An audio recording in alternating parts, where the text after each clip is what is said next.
Hello all and welcome to the inaugural video of Invest Talk. Today I'm starting this with a multi-bagger SPAC idea where we believe the immediate potential is up to 2x in the next quarter or so.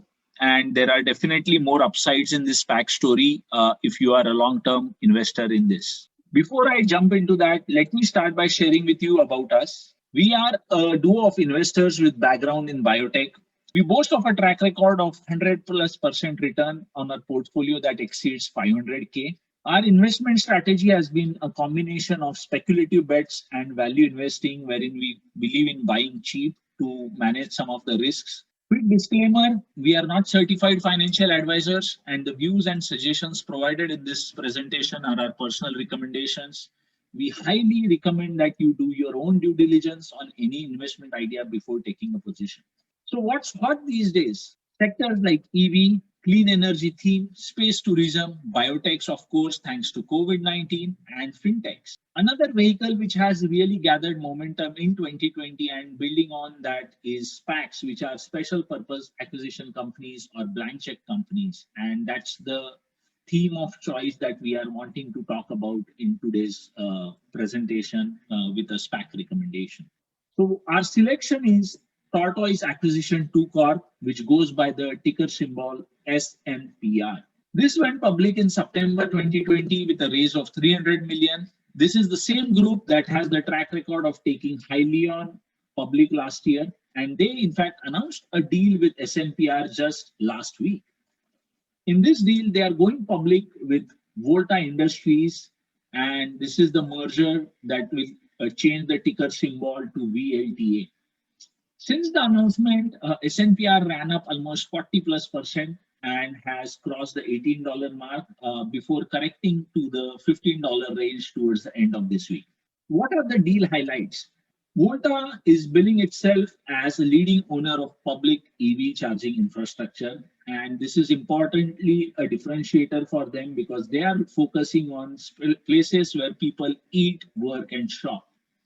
From this deal, they are looking at a net proceed of almost $600 million to the company, 300 from the SPAC, and another 300 from 5 deals with marquee investors, which include the likes of Fidelity and Black. So what is Volta's USP? SNPR is not just an EV charging play. The way they have structured themselves is to be much choosier than their competitors, and this is where they differentiate themselves, where they're converting the charging into a retail play to attract shoppers, diners to their locations like shopping malls, restaurants, and grocery stores. They have multiple revenue streams, and this is a very unique thing because most EV charging plays, at least prima facie, appear like power trading houses which will be buying electricity in bulk and then supplying it to EV consumers at a retail level, and that's more like a power distribution play. But with Volta, they have multiple revenue streams, and in the subsequent slide, I talk about them. And this is also an element which differentiates them from most other EV plays that are available in the market. So they are proposing a 40x revenue growth in 5 years ending 2025, 100% CAGR for this period, and the diverse revenue beyond their charging plans. Very close to EBITDA break-even that they are currently proposing to be breaking even in 2021. Here's a snapshot of their investor presentation slide, which I found useful for everyone who's interested in this stock.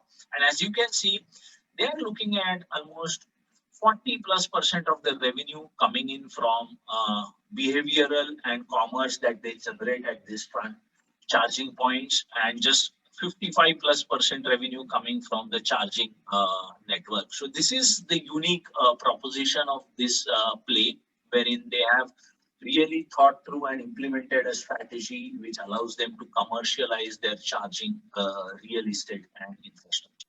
Compare with their peers, this is a quick summary table. So Volta boasts of a market cap of 3.5 billion. And their estimated 2025 sales are close to 800 million with a EBITDA of 250 million. Similar to that, their peer EVgo, which went also public through a SPAC, has a market cap of 500 billion on a sale of around 600 million for 2025 and EBITDA of 200 million. ChargePoint, which appears to be a big brother in this business, has a market cap of 13 billion and expected sale of 1400 million with an EBITDA of 200 million. Whereas Beam and Blink are really smaller players with an estimated revenue forecast of 100 to 150 million. If you look at all of these valuation wise, Volta looks the cheapest of the lot if you compare it for a 5 year forecast that one can expect from the stock at this stage. Our recommendation on Volta, relatively cheap and attractive play. While the EV charging game is heating up, this seems to be a player which has a unique plan on monetizing its asset, and this is the strategy that is likely to serve them very well as more and more EV setups become available, and this starts to appearing like a commodity play wherein basically they'll be the gas stations of future. And we believe that SNPR has the potential to go 2x within the next quarter as the merger process gets to completion and more information becomes available. Our suspicion is that institutional investors are likely to latch on to this in a big way and make a play out of this EV opportunity. And at a later stage, our estimate is once they appear EBITDA breakeven and start scaling up operations in late 2021, they will start trading higher and cross the $40 mark. We actually had been long on Volta or SNPR since the beginning of this year, and we had trimmed our positions upon the announcement of this merger at a mark of over $17. And currently, we hold some positions. As you can see, we hold both the warrants and the stocks. And our plan is to add more positions in common shares closer to the $15 mark. As a strategy, we will adopt a 20% investment at every lot. So my guess is that between now to end of February or March, we should be able to shore up our stocks to this mark and never invest in anything in one lot, but keep it staggered so that you can do some averaging of the price. For exit strategy, we are looking to book 50% of our profit at a price target of around $29 and the balance 50% at a price target of around $39. And both of these targets we hope to achieve before the end of 2021. So thank you guys for being patient and watching this video. If you like this, please make sure to subscribe and share this video with your friends and family who could find this of interest, and we look forward to coming up with more such video from the stable of InvestTalk and sharing our portfolio as things progress. Thank you and have a wonderful rest of your day.